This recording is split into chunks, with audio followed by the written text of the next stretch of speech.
ఈ మధ్యకాలంలో నన్ను ఒక సీనియర్ జర్నలిస్టు ఒక క్వశ్చన్ వేశారు. ఈ మధ్య దిల్ రాజు గారిని నేను నా స్టేజ్ మీద ఆహ్వానించి చెప్పేటప్పుడు నేను రామ్ చరణ్ని తగ్గించాను అన్న ఒక అభియోగంతో నన్ను చాలా ట్రోల్ చేశారు. మీ అందరికీ తెలుసు. దాని మీద సీనియర్ విలేకరి గారు నన్ను ప్రశ్నిస్తే మిగతా అందరూ ఆ సందర్భం కరెక్ట్ కాదని నేను మళ్ళీ చెప్తానండి, ఇప్పుడు వద్దు, ఇప్పుడు నేను కామెంట్ చేయలేను అన్నాను.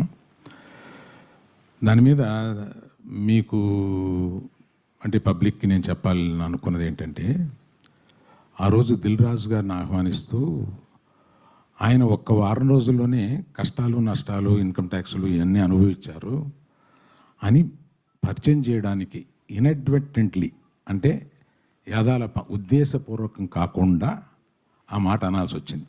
దానికి మెగా అభిమానులు చాలా ఫీల్ అయ్యి దాన్ని ట్రోల్ చేసి నన్ను ట్రోల్ చేసి చేశారు.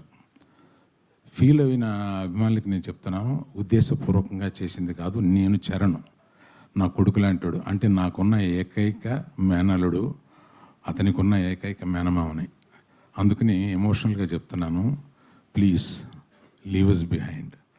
చరణ్కి నాకు ఉండే ఒక రిలేషన్షిప్ ఇస్ ఎక్సలెంట్ రిలేషన్షిప్లో ఉంటాం మేము.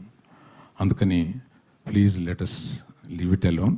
అది కేవలం పొరపాటున నేను దిల్ రాజు లైఫ్ చెప్పడానికి అది వాడి ఉండకూడదని అనిపించిన తర్వాత నాకు.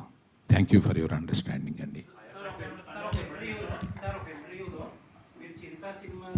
దీంతో ఆపేద్దాం సార్. దీన్ని ఎక్స్టెండ్ చేస్తే నేను ఒక్క నిమిషం సార్, ఒక్క నిమిషం.